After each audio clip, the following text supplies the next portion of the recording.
Hi, everybody, and welcome to another Wilderness Society online forum. My name's Michaela Jemison. Welcome today. And before we start off this discussion about what's happening with Australia's national environment laws, I'd first like to acknowledge that wherever we are today, we're meeting, working, and living on the lands of the original people of this land.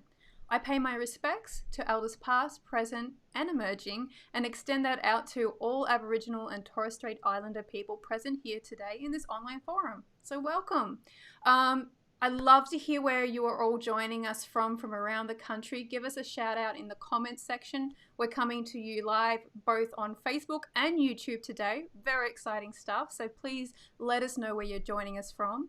And also feel free to ask us some questions. This is a back and forth. We really want to hear your questions and comments. And as I introduce my very special guest, I'm sure she'd love to answer them. So today we're very lucky to have Suzanne Milthorpe joining us. She's one of our campaigners here for environmental laws, and I know you've got a croaky voice, so thank you for persevering with us today. No worries. Thanks, Michaela. So look, let's just jump right into what's happening. Like Suzanne, I know a lot of our supporters have been passionately involved with this campaign to reform Australia's national environmental law, the EPBC, including our Movement for Life teams right around the country that's done a massive effort in putting more than 400 submissions in to this reporting process. What is the EPBC and why is it so important that we actually fix it? Yeah, that's a great question, Michaela. So the EPBC is Australia's national environment law, and its full and proper title is the Environment Protection and Biodiversity Conservation Act 1999. So it's a law that's been in place for over 20 years now. And it has a really important job. It's meant to do what it says on the tin, to protect our environment and conserve our biodiversity. And it's meant to help us fulfill our international obligations to protect our globally unique biodiversity, our wildlife, our special places, and our really biodiverse and really important forests. So the EPBC is meant to stop iconic threatened species like the Tasmanian devil, like the koala, like Victoria's leadbeater's possum from going extinct. It's supposed to safeguard those natural places, important places like World Heritage Areas, the Tasmanian World Heritage Area, Ningaloo, the Great Barrier Reef. And it's supposed to ensure all governments work together to protect Australia's environment and natural diversity of life. But unfortunately, it's failing. We know that it's failing, particularly because we are #1 in the world for mammal extinction. We're #4 for the loss of life overall. We're the only developed country with a deforestation front, and many of our World Heritage Areas are threatened across the country from mega gas developments and inappropriate development. So the government is required to review the EPBC every 10 years. And so last year, they kicked off the current review, and we've got essentially a once-in-a-decade chance to deal with Australia's extinction and deforestation crisis by fixing this important law. Yeah, thank you, Suzanne. And look, I know this is really important to a lot of people around the country, just like demonstrating right now. Like we've got people giving shouts out from where they are all over the country right now. We've got Chris Thompson here from Adelaide. Thanks for joining us, Chris. We've got Natty Cat from Sydney on here joining us on Facebook. We've got Wanda Grabowski from the Glasshouse Mountains in Queensland joining us on YouTube. Thank you. Lovely to see you guys. Marianne from, you didn't say where you are from, but it's good to see you there, Marianne. Garth Newton, he says, hey there, Michaela and Suzanne. Garth here joining from Sydney on the lands of the Kamanjara people. Thank you so much, Garth. It's great to see you with us. Into the getting into a bit of the nitty gritty here, Suzanne, why is this review so important? Well, having strong, effective laws, environment laws that can really protect our nature, our wildlife and forests and those iconic places is really important, especially right now, not only because Australia leads the world in biodiversity loss, but because we're really seeing the increasing impacts of climate change on our communities and our landscapes. So I'm thinking here of particularly the catastrophic 2019-2020 bushfires and recent bleaching events on the Barrier Reef. And you may have seen today the news, or I think it was yesterday the news, that it looks like over 3 billion vertebrate animals, so that's animals like mammals, birds, have died during the bushfires. And not only that, 20% of some of our most valuable and biodiverse forests were destroyed. So it's really vital right now that we have those strong environment laws, and that communities really need to be able to trust that our national environment law is capable of addressing these challenges and will be implemented to do so. But right now they can't. So this once in a decade review is looking at whether the EPBC Act is delivering for our environment, and also importantly, how well it's being implemented and enforced, because no matter how good a law is, it's only as good as its enforcement. And so this is really, for us, I think, a vital opportunity to deal with our appalling extinction record, to reset our laws so we're actually looking at resilience in the face of climate change, and to ensure communities have the right to have a say, know what's happening with the places they love, the wildlife they love, and really have the ability to hold governments to account for how they're enforcing our laws. Yeah, yeah. And so I've got another question I want to get into, and I just want to remind everybody as we start getting into what's just happened with the interim report and what's the next steps, please put your questions for Suzanne in the comments on both Facebook and YouTube. I can see them coming in. They come, and it's really cool to see people from around the country just pinging themselves from where they're watching. So thank you so much. So let's get into it. I know the independent reviewer was looking at the EPBC Act, Professor Graham Samuel. And now he released his interim report for the review last Monday. What was in that report? Yeah, so that's a good point about it being an interim report. So it's important to remember that this review of the EPBC is slated to go until October, and we will see a final report in October as well. But importantly, this interim report is very important because basically it tells us his initial findings and the basic direction he thinks we need to go in terms of reforming these laws.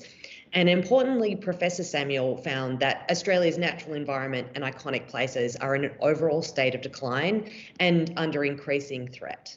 So that won't come as a surprise to anyone, but it was really good to see that finding reflected back in his report. He also importantly found that point that I mentioned earlier, that communities essentially don't trust the EPBC Act to deliver for the environment. He also found that the EPBC Act is not fit to address current or future environmental challenges, particularly things like climate change. And basically that one of the big failings with the Act is that it doesn't actually focus on restoration. So this is something that we've been saying for a while, is that it essentially acts as a handbrake on destruction. It doesn't actually, it's not forward focused, it's not proactive in terms of restoring our environment. And considering we're dealing with 200 years of inappropriate development and overdevelopment and land clearing, deforestation, having that forward focus is really important. So on that point of community trust, Professor Samuel noted that to restore that community trust, what we really need are binding, enforceable, and really high bar national environment standards that really set out what's off limit for destruction, what's in, what's out. And that's where the Commonwealth can really lead and set those national standards for all states and territories and for the nation. A note, like he's included some prototype standards in the report. These are really interim ones. At the moment, they don't really cover what we need them to cover. They don't really tackle the real drivers of extinction, but there is a process that he's undergoing to develop those standards more fully. He's also recommended that we get an independent watchdog to monitor the impacts of projects and ensure the law is enforced. And this is really great. It's something we've been calling for a while, both us and our supporters and the people, all of this great movement for life leaders who put in their submissions to the review. And he also found that communities need to have free access to information about government decisions, the opportunity to really engage in decision making, and the right to challenge decisions taken by the government. So all of that's really great. It really echoes the analysis that we and our allies have been saying for years, and the notes that I saw coming through from everyone's submissions. So that's really fantastic to see that reflected back.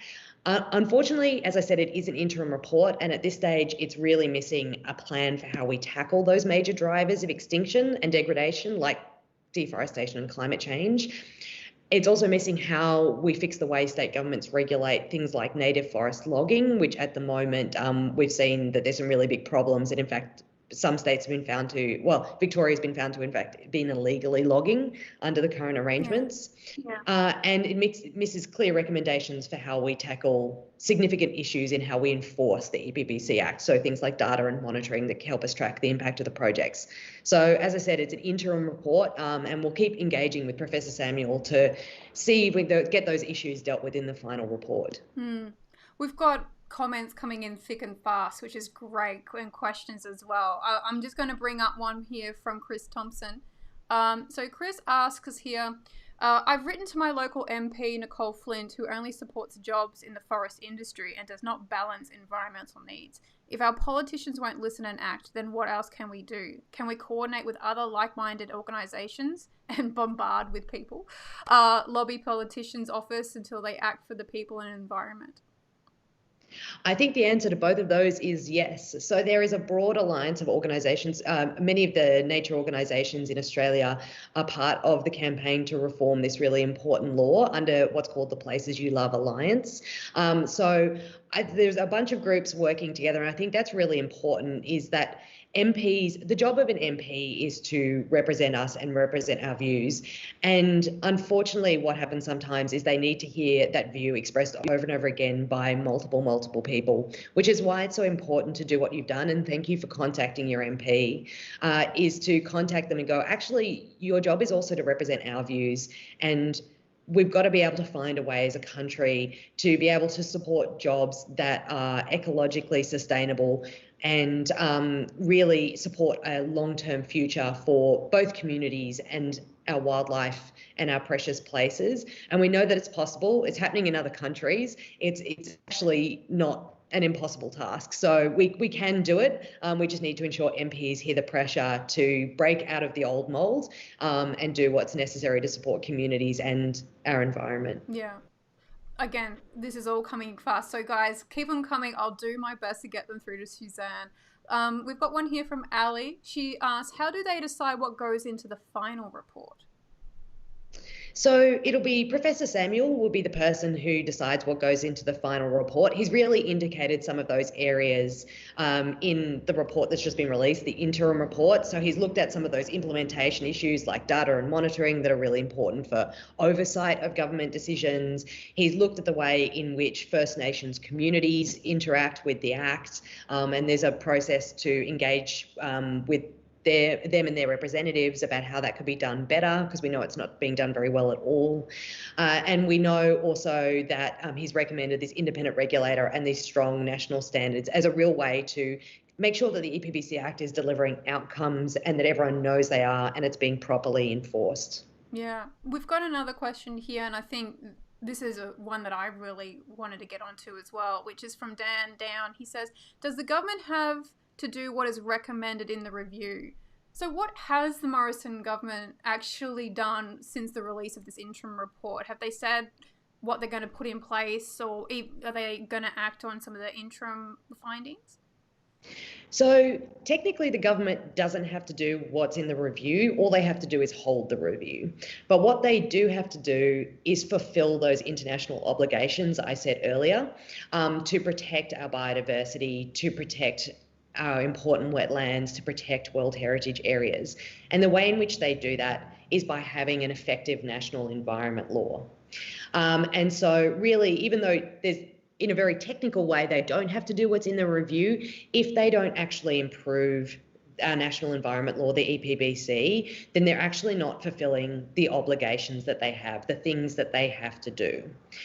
So the government did put out a response on the same day, even though it is an interim report. They're moving ahead almost like it's a final report. Unfortunately, the government's response was really disappointing.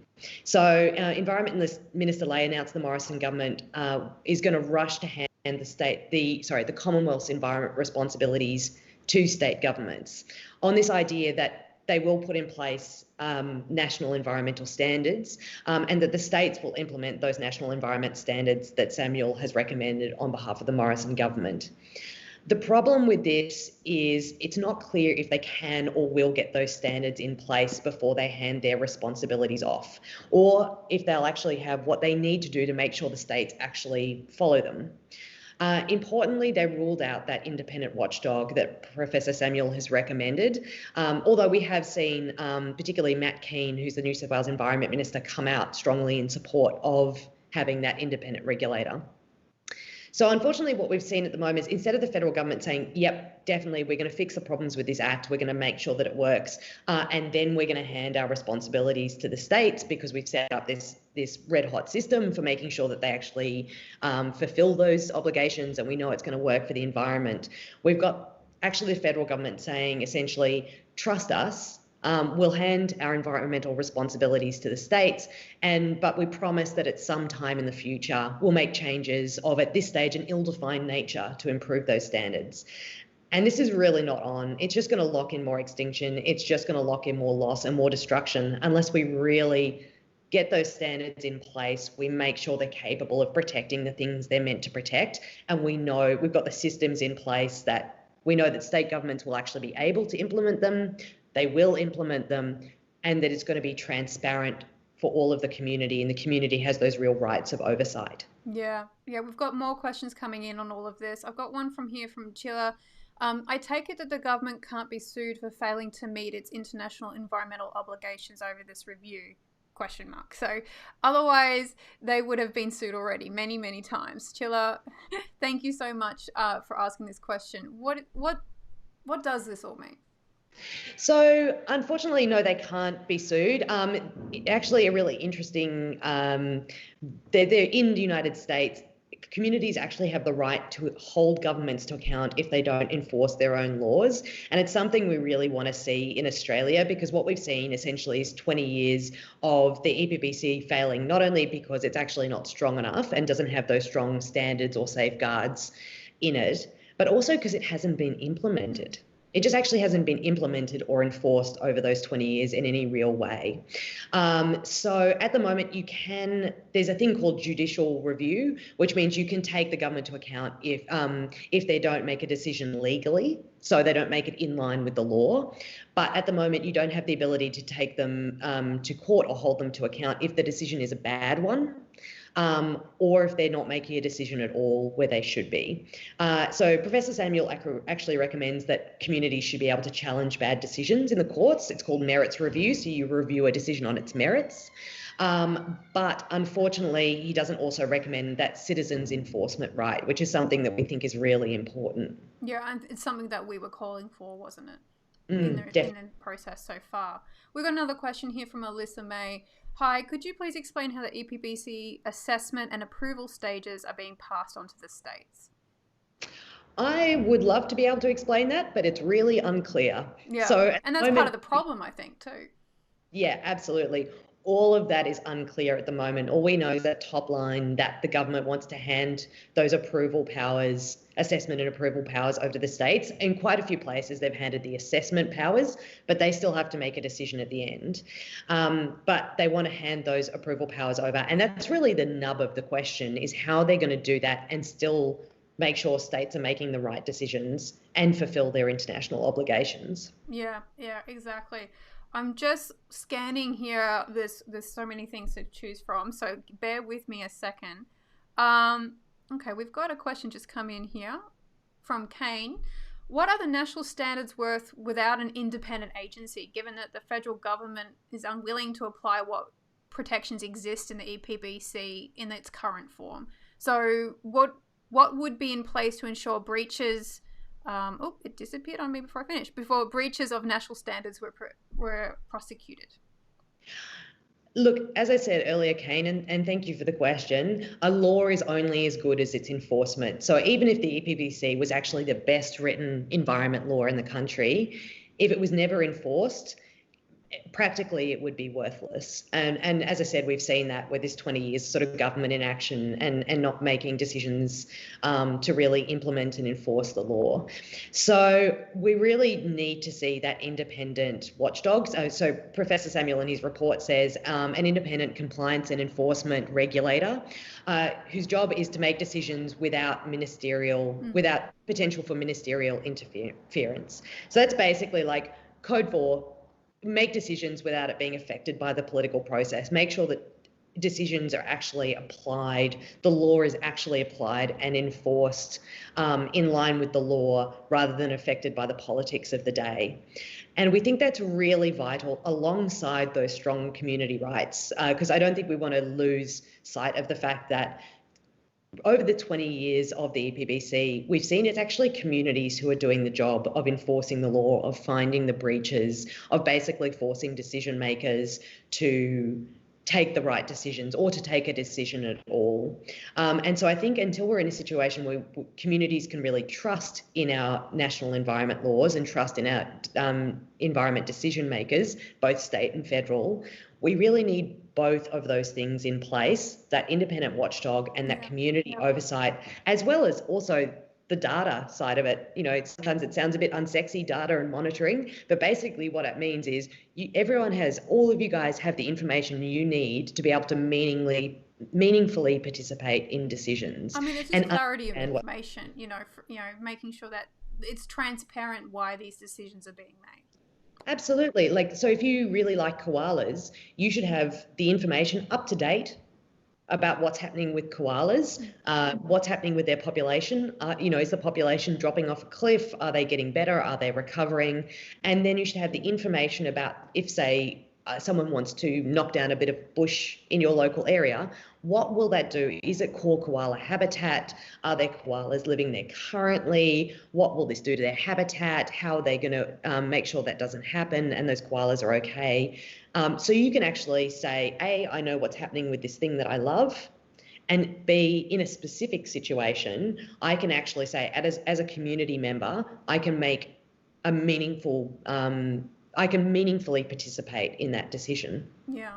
So for those who have just joined us, because I can see there's more and more people joining the conversation as we go along, I just wanted to remind you we're here talking about Australia's national environment laws and the recent independent review that is still actually happening. It's only an interim report that's actually just been released. So the final report has not yet been released.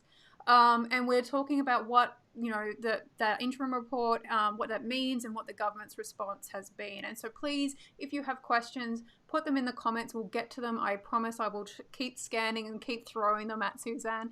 And we would love to hear from where you're joining us all around the country as well. So do let us know where your little hometown is. So I've got a couple coming through here. I'm going to chuck up Michael. Michael says, any comments yet from the ALP? Look, there's been some interim comments about the interim report. And so they've said that they're going to really have a deep read of it and engage with it. They have said previously that they are open to the idea of the Commonwealth handing its powers to the states. But Terry Butler, who is the Shadow Environment spokes, was very clear that she didn't want to see environmental standards slip, and that she thought it was important to make sure that we were making the right decisions, not just quick ones.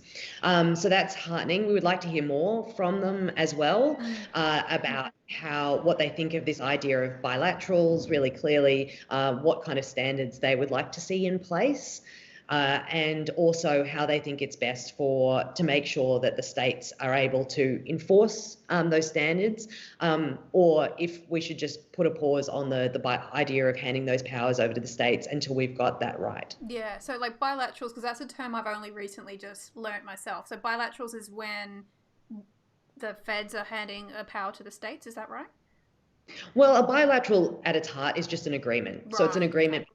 Two parties. And so what we're talking about here is an approval bilateral, which just basically is an agreement between the Commonwealth and a state government that says, yep, you can exercise our ability to, or our power to make decisions. we delegate that ability to you. Right. All right. Thanks for clearing that up. We got another question coming in from Frank Spencer. Environmental politics has long been an election losing formula with a short exemption during the Hawke-Keating era. How can we become a successful voice when every election environmental politics is viewed as loony politics by general society? What a question. So I would actually respectfully disagree with that analysis. I actually think we saw in the last federal election in particular that the environment was it was in the top 3 issues for voters largely across the spectrum. So it's one of the times where we've seen environment concern at its highest. And part of that was climate change. But part of that also was what's happening with things like deforestation, what's happening to our wildlife, what's happening to our precious places and our precious forests. And so we saw that equally around the country, concern was really, really high, and voters everywhere were saying, actually, this is an issue for us. So I think actually one of the biggest problems is that politicians aren't hearing that. They're making decisions that show that actually the way they think about it and the way they think about the politics of the environment is actually at a massive disjunct with the way that the majority of their voters think about it. And particularly after the bushfires, we saw again and again across the country that people were really concerned. And in fact, it was bumping the environment up to number 1 of their concerns, alongside how do we help those communities recover. Now, obviously, COVID has replaced that as number 1. People are really concerned about COVID, as they should be. A national health emergency, a global health emergency obviously takes precedence. But I wouldn't underestimate how much politicians are disconnected from actually what's happening in the electorate when it comes to the environment. And I was just about to say the same thing. I think we saw a massive change when we had the recent bushfires in terms of how much people were talking about environmental protections compared to normal. So I think as we're going on, it's going to become more and more of a political issue of note, I think. So one of the things that, like, we've talked a lot about right now, what was in the interim report, what was the government's current response. But you know what, I really like, to ask you, this all sounds very worrying. What is the Wilderness Society responding? What's our response to all of this? Absolutely. Well, I mean, first and foremost, we're going to continue to work with our supporters like you guys, our fantastic Movement for Life program leaders and teams, and our allies to continue to build that political support, state and federal support for strong environment laws and for an independent watchdog and for that community oversight. So that's really important. That's something we've been doing for years now, and we're going to continue to do so. And we're going to continue, obviously, to engage in the review process because it's not over yet. And we really want to make sure we have that really strong final report that deals with critical issues like deforestation, climate change, community rights. Obviously, we're going to keep on keeping watch. So where the laws are failing us, where they're failing important places like Lake Malbina in the Tasmanian World Heritage Area, like Ningaloo, where they're potentially planning to develop gas just off near the protected area, and where there's really big destructive mega projects like Santos's Narrabri mega gas project. We're going to continue to expose those failures in things like the regional forest agreements, which at the moment mean that the Victorian State Logging Agency, Vic Forests, is pushing animals like the leadbeater's possum towards extinction, and doing so in contravention of our national environment laws. So that's really important to keep doing, not only because it exposes really where the threats lie, but it also helps build that pressure for all of us to be able to articulate why we need a law that works. So we're really going to keep building that pressure around the failure to deal with major drivers of extinction like deforestation, like native forest logging, and to really press governments to act. And just to make sure that state and the Morrison government know that we really want them to slow down and get it right. So get those strong safeguards in place, those standards, ones that actually will deal with those major drivers of extinction, get that independent regulator in place, make sure that states are able to implement national standards and do it well before any rush to hand over their responsibilities. Yeah, thank you so much for that, Suzanne. And again, so many questions coming through. I'm just going to start feeding to them, so get ready. So Andrew Sure. Galanti has said, "Hi, if this is not the final report, how can the government be taking these actions now?" Well, the government really has the ability to act at any time that they want. And it's got to be fair, for years we've been saying, hurry up and act, fix these laws. Yeah. Unfortunately, they've chosen to hurry up and get rid of their responsibilities Not without quite what we were asking for. not quite what we were asking. No, absolutely. So we do, it's one of the few times where we're saying, whoa, slow down and let's get it right. We do actually have to fix all of these problems before we make changes to how really we deal with those responsibilities as a country. So I'm really sorry. I've actually forgotten what the original question was. The question was, Andrew was asking, how can the government be taking action now if the report's not finished? Yeah, so absolutely. As I said, they can take action whenever they would like, but it's up to them what action they take. And they can take action to, as we say, at the moment, they're trying to take action to hand those responsibilities away without necessarily fixing the big problems with the Act. But they can actually take action to implement the solution that we know will work, which is those strong safeguards that actually protect the most important places, wildlife, forests, the independent regulator, getting data and monitoring right so we actually know what's going on and putting those community rights in place. So they could actually be rushing to get that in place if they wanted to. So I can't pull all of the questions up. I've got a couple here that I saved. So right now, so I've got here from Garth Newton. One of our best national laws is really one of the best national laws that is really effective in saving endangered wildlife is in the USA Endangered Species Act. How does the Morrison government believe that the states can do it better? Well, the reason the US, it sounds a bit crazy that a US environment law would be a really kind of top of the tree law. But the reason it works is because it's got those things that I mentioned. So it actually has really clear red lines that say if a species is endangered, you can't harm or kill it, and you can't destroy its habitat. And really importantly, they do define habitat in a way slightly differently than we do in our laws, which is they actually say you can't harm its habitat where it's living now. So that's where it breeds, it eats, it sleeps. But also you can't harm the habitat necessary for its recovery. And that's really important because what it means is their law is focused on recovering species. And that's why you can see that 90% of the species covered by that law, of the wildlife and plants, are actually meeting their recovery milestones, whereas pretty much all of our species are going backwards. Yeah. So it's really important to have those safeguards. And then, as I said, they've got that right to enforce the law, to get governments to enforce the law. And they have a really strong... they do actually have a strong assurance system that means that states actually have to follow the law. Okay. I have another one here. I'm just trying to sort through all these questions that are coming through, which is fantastic. Keep them coming, guys. Make my job hard. So Wanda has asked, we have tried to use this act to protect koala habitat. The term significant is often used. What is significant to a local region? What is significant to a local region isn't significant on a state or federal law. I'm not quite sure if I understand that question. Do you? I think I do, yes. And it's a really tricky thing, is this idea of significant impact. And so basically the EPBC says you can't have a significant impact on what are called matters of national environmental significance, basically the things that the law covers. Okay. And it's been a really problematic term for a long time because significant is relative. Yeah. So what may be significant to one species could be different for another. Yeah. Absolutely.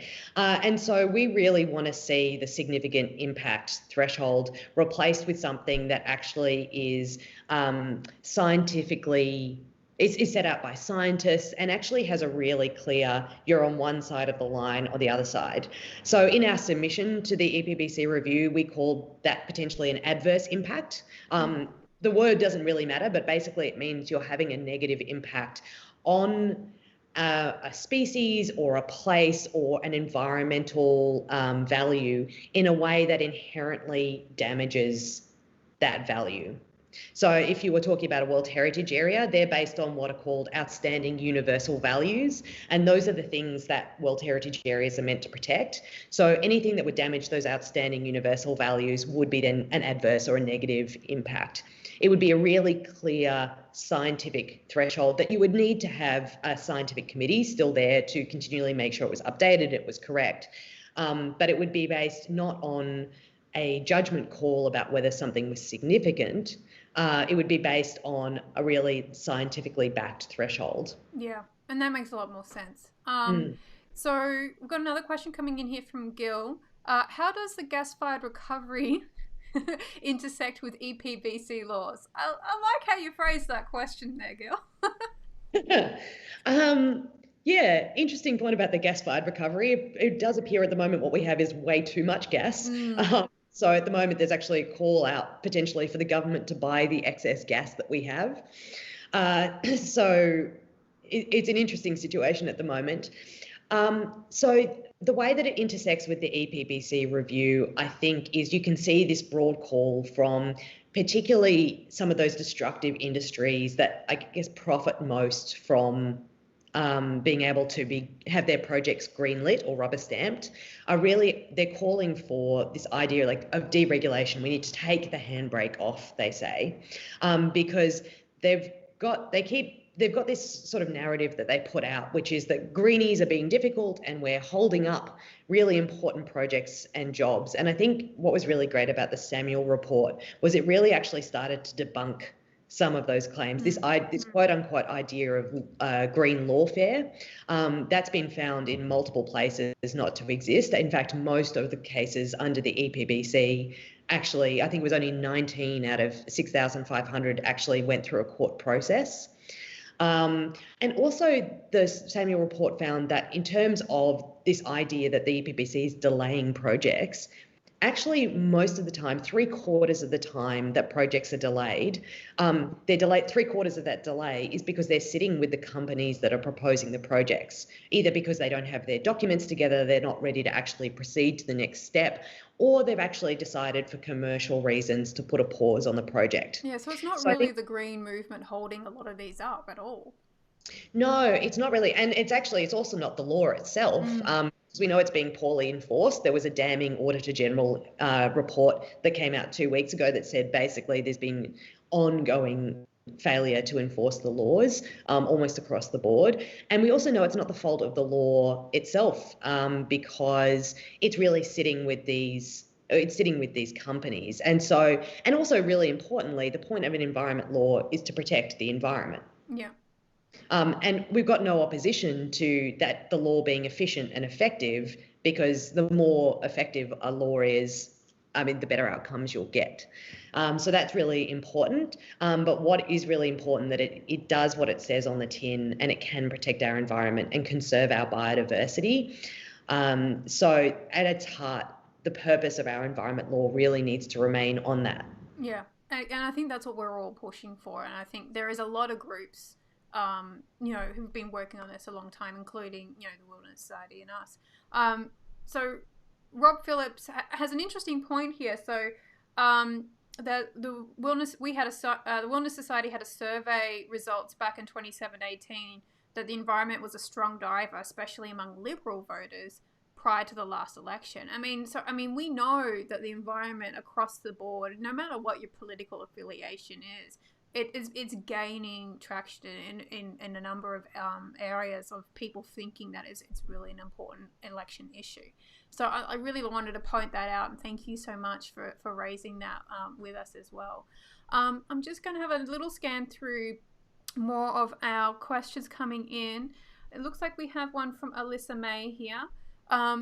Hello, after the EPBC Act review, how likely is it the government to adopt the recommendations? So as you said, there is still opportunity for us right now to be processing, talking with Graham Samuel and talking with, hopefully influencing what will come out of the final review. Again, is this going to actually, is the government likely to do anything if it is a bit changed? So, as you say, it's really important to continue to engage with the review and see if we can get that really strong final report that really provides, sets out that's a solution that will really work for the environment. But as I said earlier, the government doesn't necessarily have to implement it. So really, it's going to be pressure from the community. It's going to be pressure from scientists. It's going to be pressure from legal experts saying, you really need to put this in place or otherwise we're going to have 20 more years of extinction and loss. And that's where it's really important for communities to really get in touch with their MPs, get in touch with their decision makers, and say, look, we don't actually trust in a national environment law. We don't actually trust that it's protecting the environment unless we have things like those strong safeguards that stop deforestation, unless we say no to the most destructive activities that are causing extinction and environmental degradation, and unless we're protecting our world and cultural heritage. So we don't see the situation like we saw in the Yungan Gorge, where those incredible caves were destroyed by Rio Tinto. Yeah. And to build that trust in the system, to put that independent regulator in place, to guarantee that community right to information, that community right to be part of decisions, to hold governments to account.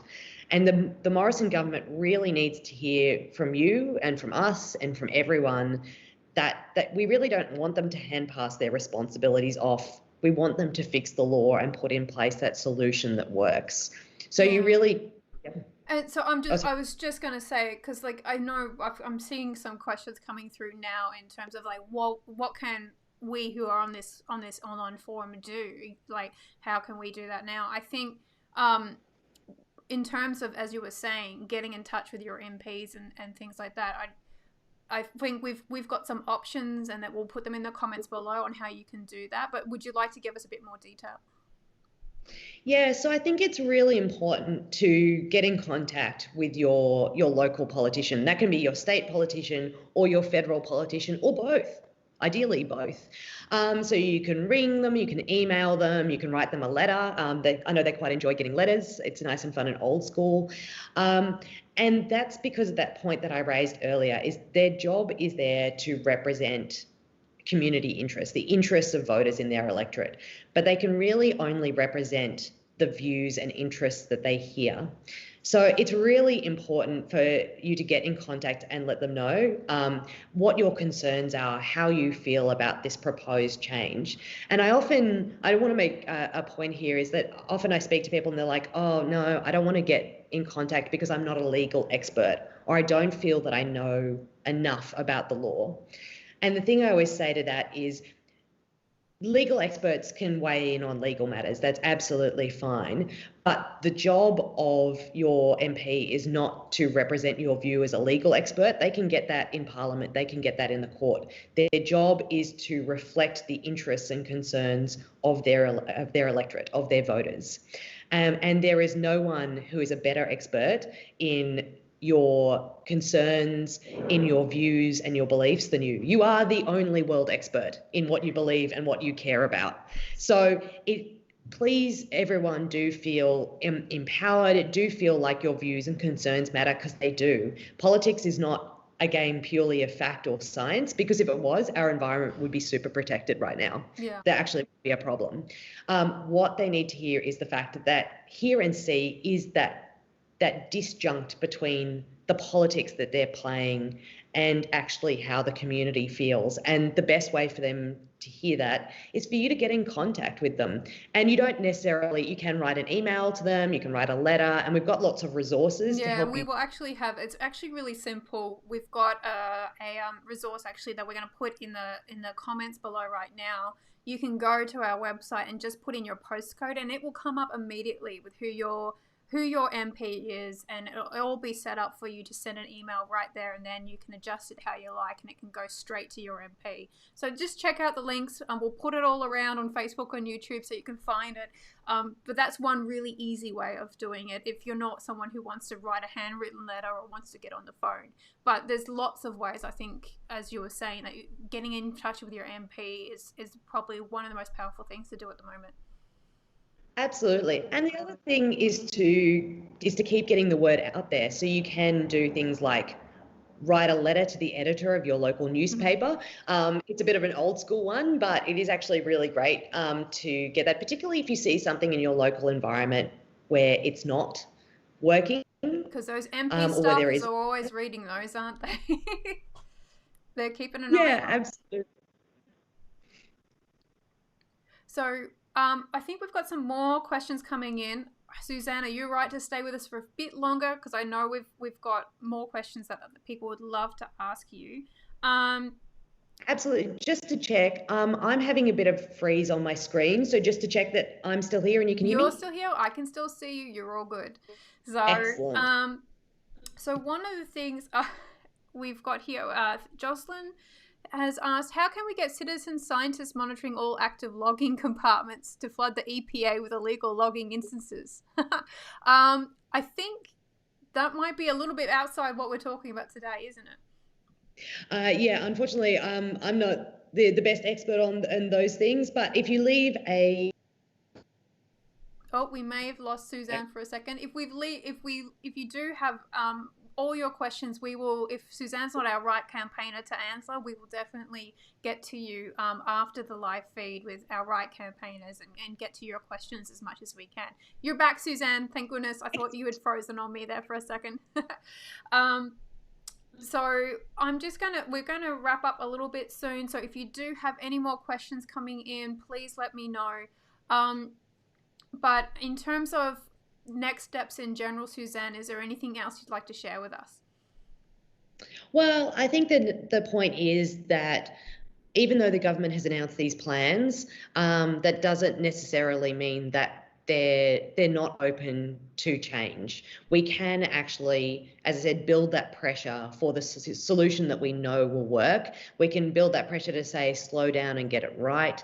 We can build that pressure to go, actually what we really want is for this to deal with those major drivers of extinction, those massive problems with the environment, our current environment laws, and that we want guaranteed, as a community, we want the right to have a say, and we want the right to be able to hold you to account, and that we're not going to trust. We're not going to say, yep, sure, we trust you to fix it later. What we want to see is a system that we can trust, a system that we know will work. So we really do have that ability to do that. And we have the ability to do that now. It's now pretty urgent because they're trying to rush those laws through. So I do really encourage people to continue to contact their MPs, ask us if you do want any resources, but also if you want to find out more about our Movement for Life program, that is up on our website as well. But really, just getting in contact with your MPs is really, really important. And also keep in touch. It's Yeah, going to be a and very place. definitely our community organising program. We'll put some links below so you can learn all more about that as well. We do have a question from Andreas here, who's it's quite a long one, so hopefully everyone can see it. I write and ring my political representatives, state and federal, as well as others, PM specific portfolio ministers and shadow ministers at least 3 times a week. I typically get the pro forma greenwash statements in return. Am I overdoing it? Do these officers keep records of how many times a given person or Australian citizen contacts them about issues? Is more better? I mean, thank you so much for being so active in the political process. Suzanne, what do you think about that?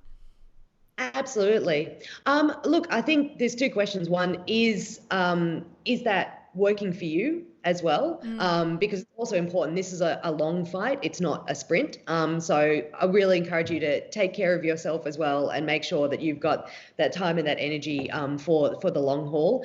Look, I think in terms of contacting MPs, it's better to go for quality rather than necessarily quantity. Quantity is important, but if you can maybe reduce slightly the amount of contact and then just really fine tune those letters and messages, and we do have those resources to help you do that. Unfortunately, look, I used to work in government and I spent a lot of time writing pro forma answers. So the other thing I'd like to say is just because you're getting a pro forma answer doesn't mean they're not taking account of your views. It probably means you've asked them a question they don't want to answer. So So that's we're on also, the money then, basically. yes. So as Michaela said, thank you so much for the effort and the time that you're putting into it. It's fantastic to hear that you're so enthusiastic about protecting the environment, absolutely. As I said, we've got those resources, but at the same time, you know what, keep it up. Keep up that pressure. Yeah, and look, we've got some great responses back as well from Rob here. Andreas, all the political parties have databases of contacts with constituents. It might be better to establish a personal relationship with your MP. You know, and that's actually a really nice point in terms of that personal relationship. I know our Movement for Life groups right around the country have been developing those relationships as their groups with their MPs and having that back and forth interaction over time. So I think that's a really valid way of doing it. And if that's something that interests you, we'll have some links below if you want to look into what those groups do. Yeah, I think that's really important because even though sometimes we think of MPs as being remote or being hostile, they're people. Yeah. The politicians are people, their staffers are people. So if you have a personal relationship with them and, you've established that you guys can work together and that you have those conversations which are based on values, there's actually very few politicians I've ever met who actually don't love Australia and Australia's nature and life. And starting from that shared value, those shared things that you have in common is actually a really great way to build a positive relationship.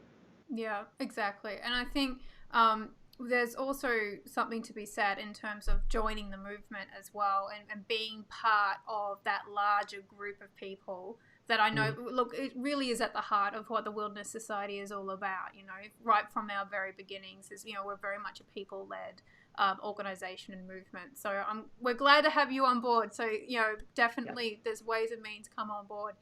I think we're going to have to start rounding it up. Suzanne, this went way longer than we were expecting. There's so much enthusiasm about this.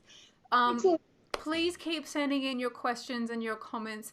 If we didn't get them to today, I'm sorry, but we will definitely try and get an answer in the comments as well from us after we go live. But so I know you've got something coming up very soon, Suzanne, so I will let you go. Thank you so much for joining us. And to everyone watching us on YouTube and Facebook, you can share this video with friends and family if they're interested in the topic. Go to our website. There's lots of links that we'll put in the comments below to learn more. And we'll keep updating you because, as Suzanne said, this is a long fight. It's not a short fight. We've been doing this for quite some time. But, you know, I think we're getting there. What do you say, Suzanne? Yeah, absolutely. Our supporters and particularly our Movement for Life teams and leaders have been putting in the hard yards, working really strongly and going above and beyond for the last couple of years. And we saw things like nature become such an important issue in the last federal election, in large part because of all of that effort and work. So I often say that if there are people who are getting disheartened or feeling that the situation may be out of our control, I would say, look at how many people came on board today and really engaged to talk about environment laws and how they work. Look at how many people have put in those hard yards, all of that effort, and look at how that's actually starting to change our national conversation about nature. Yeah. And that's really what we need to do, is change that national conversation, change that perception of nature as being a niche interest, to governments actually recognising that the majority of the population want them to protect our wildlife, our forests, and our iconic places. And all of the efforts that you guys are doing together and individually, all of that is changing that conversation. So thank you, and thank you for coming on today. It's really exciting to have had a chance to interact with you all. Well, it's always lovely having a conversation with you, Suzanne. Just reminding everybody, down below, please get in contact with your MP. If you want to do it really simply, click on the web link. You can look up using your postcode, who's your MP, and you can send them a message right now. So do it if you're excited. Suzanne, thank you so much, and hopefully I'll see you next time. Yes, thank you, and thank you, everyone. Bye, everybody.